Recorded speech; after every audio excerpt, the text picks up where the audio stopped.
What do you take from that freshman year? As like what's like the biggest lesson you learned in that freshman year playing for Villanova? Big East playing against big time competition at that time. Give us the year you played at Villanova. So I played at Villanova 2011. 2011, Big East still strong at that time. The old Big East. Right, the old Big East. So I mean, I learned like, you have to, get your sleep. You have to eat right, work hard, study that scouting report. That's another thing. Like in high school with Coach Buck, we did scouting report. Right. Coach Buck played in college, but it was to another level in college because you got like pick. They print out the papers with the people's faces, their weaknesses, the strengths. But like studying that scouting report, making sure you get the plays right. Like for us, like on offense, what we doing on defense. It was just a lot of things to remember, and just making sure you got that down pat. And every night in the Big East was a challenge. Like you're playing Louisville, Syracuse, Georgetown, Notre Dame. Right, and this at competition level, like you play high school, you may play a team and maybe only have like 2 nice dudes on the team. Then you get to college and then damn near everybody on the team is nice and dudes is going. So what's that like in college and you seeing dudes like on some like killer action? What's that first like initial reaction to it? Like I don't know. I just remember like I said, I wasn't scared to guard nobody, no one, but like just some killers out there. Yeah, some like I remember we played not Notre Dame, Marquette at the Bucks Arena, and I remember I was guarding Darius Johnson Odom, and he was a senior and I was a freshman. But you know who Darius Johnson Odom is? He's nice, and I was guarding him. I held my own. But and I had a pretty solid game that game too. But but seeing like playing against dudes like that, like Louisville, you got Russ Smith, Peyton Sievers that year we won. Right. So Syracuse, Scoop Jardine, Dion Waiters. Syracuse out there to 2-3 zone. Give us what was the toughest. What was like the most toughest arena to like playing, like the craziest atmosphere? The toughest arena, the craziest atmosphere, I would say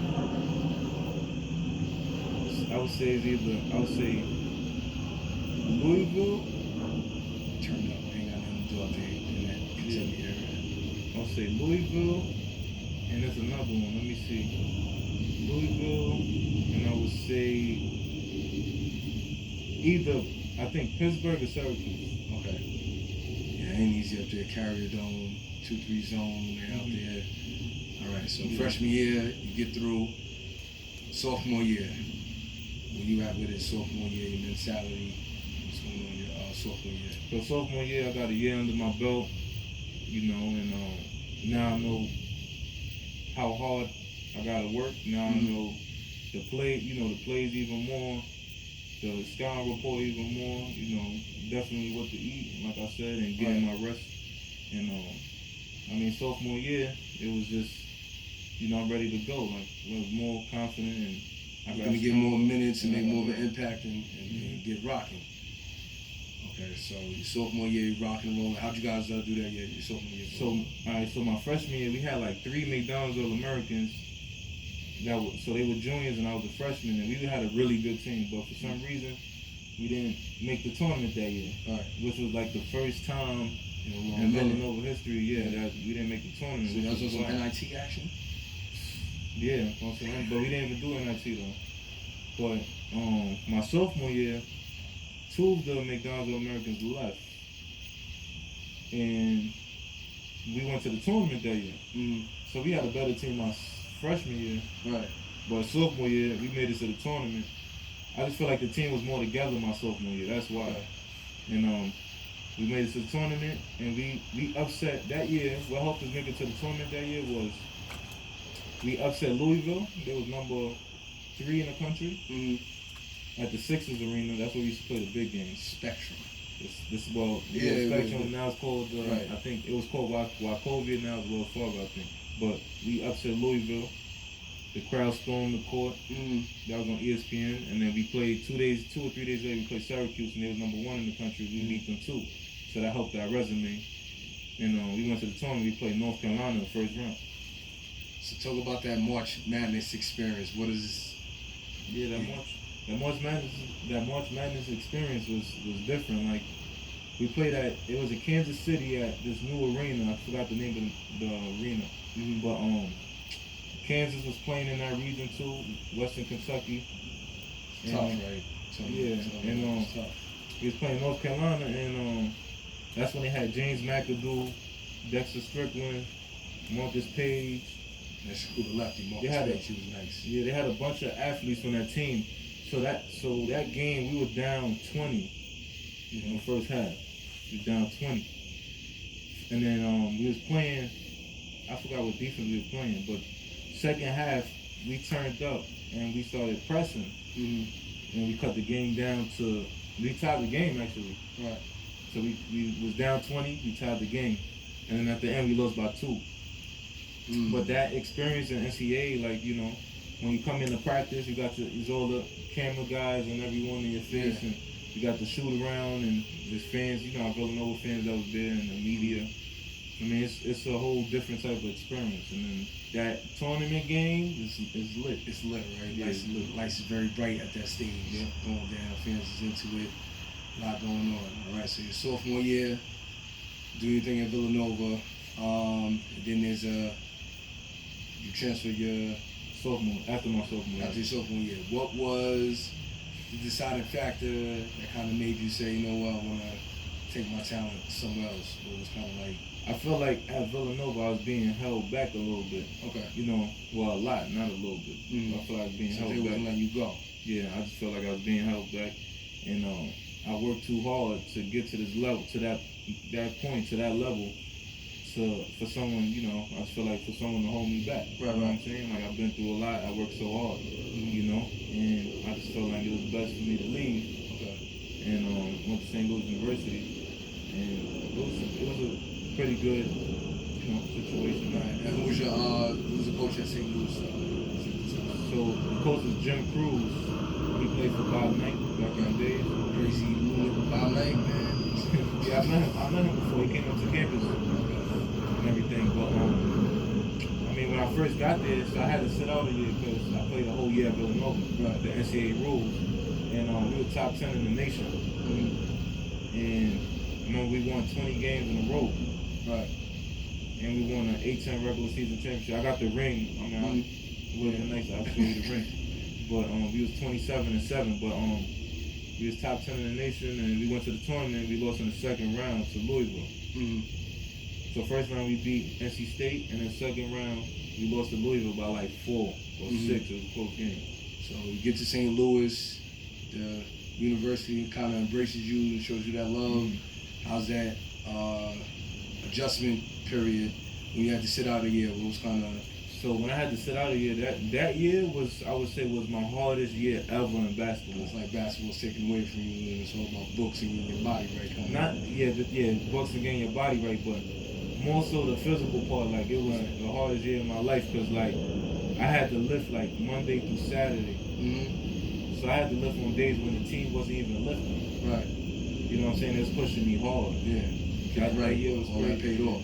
Yeah, like I would be in practice, like, you know, I did a whole total body, and I'm in practice. Everybody else just came, you know, I'm in practice getting ready for practice, and everybody just coming from class to start practice, and I'm the only one on the court. Like, man, my body's super tight. Everybody else, they just came out of class.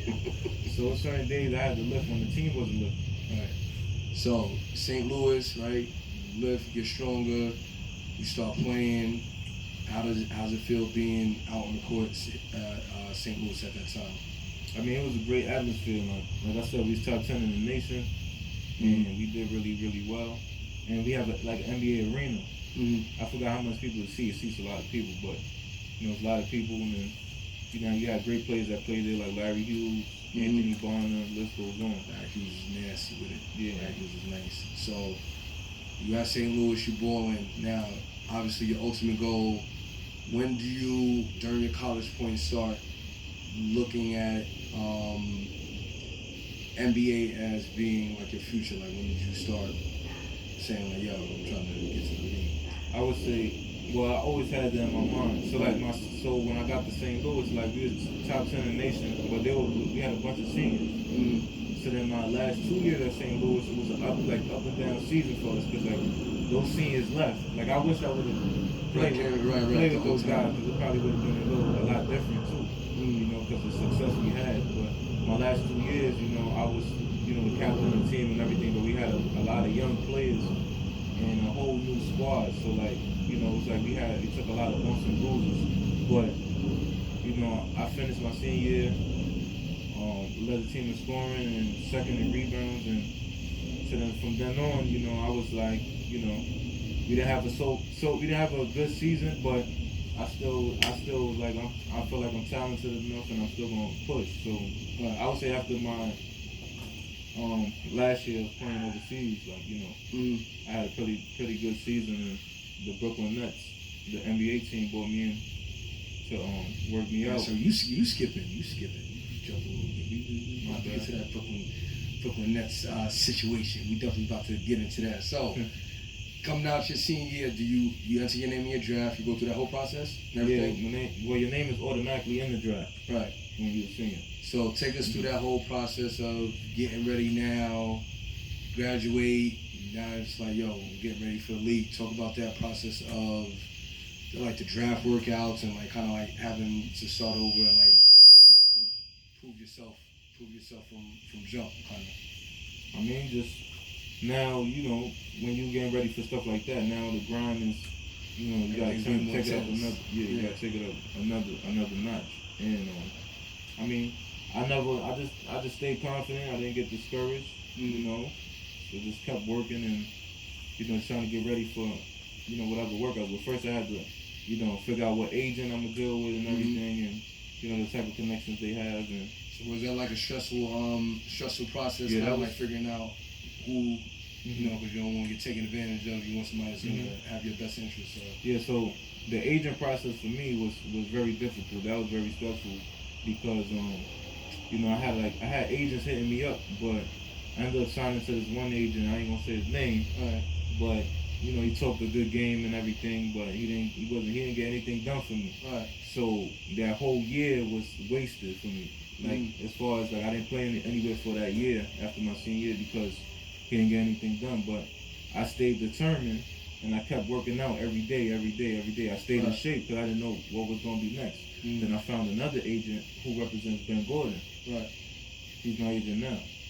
So when I found him, you know, I got rid of my other agent. You know, we got out of the contract. We parted ways. And this agent now, he has some stuff rolling for me.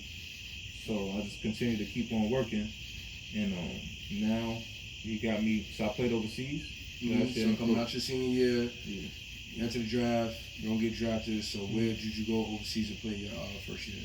So my first year overseas, I played in Croatia in the top league, and you know, it's good basketball out there too, and they have some really good teams and some not so good teams, but it was really good competition, and I played there, and the team I played on, we played in 2 leagues out there.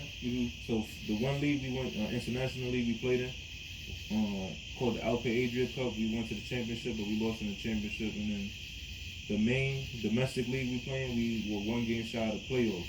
So we won our last game, but we needed another team to lose, but they ended up winning. Okay. So you're in Croatia, you're overseas, miles away from home, a whole nother, you know, culture. How was it getting used to that? So, see, for me, at a young age, you know, I had to grow up quick. So like being away from home at that young age, I don't get homesick. I can go anywhere. Right. And like sometimes I miss home, but I can adjust in any environment I feel. But just going there, like a lot of people speak English. So, you know, you'd be surprised, like a lot of the Croatians, they spoke English. They learned how to speak English by watching the American shows. Yeah. Listen, they know, man, Tony Kukoc was out there eating. Yeah. It's a lot of great Drazen Petrovic, Tony Kukoc, list goes on. But, you know, they spoke English, a lot of nice people, beautiful country, you know, and the food was different. Like, the food was different but healthier.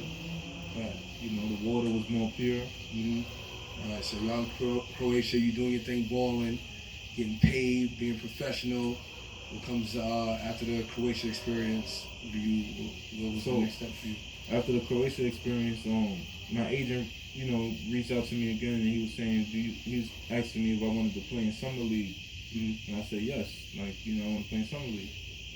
And then so I come back to New York City. He gets the Brooklyn Nets. You know, they told me they wanted to see me, so I went up there to their practice gym in Brooklyn. It's in the cut somewhere. And I go there, and we have a workout, and I did really well. They brought me in, like, I would say, like, June 16th, I think it was. Okay. And then I was like, you know, I felt I did well. So then the next day, my agent hits me up. He said, what you doing on Thursday? They want to see you again. That same week. So I said, I'm free. And it was like an early workout, like 9 a.m. So I went up there again Thursday, and I did even better. So is this like individual workouts, or are you like playing against everybody? This was more of a group setting. Okay. So you're playing against dudes, and you. Yeah. So I was playing against. So like they had us do one thing where, you know, like it was me and some others versus some of their players, and we got the better end of that. So you're feeling good right now. Your body, you feel like you're on top of your game. You feel like you like the best shape of your life right now. Yeah, I feel like I'm in great shape, and I feel like I get even better shape. Like I feel like I'm already in shape, right? But I could get it even.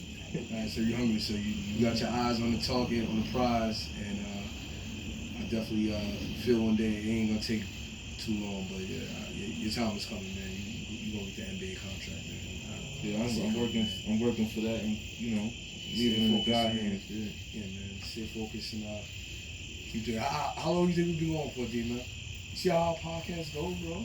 55. 55. Yo, we right at the mark. We right at the closing mark, man. So, all right. So you get that call. You get that call from your agent. Brooklyn Nets. How you start? What's your mindset like going into like that workout? Is it like a little nervous situation? Not like nervous on some like, oh my god, but is it kind of like nerve wracking because it's like, yo, you really want to do well and kind of like showcase what you could do? So when he first told me, he said, yo, the Brooklyn Nets want to see you, and then one of the Brooklyn Nets staff like text me, like he said they're gonna text you, and they text me and they gave me the address to where to go.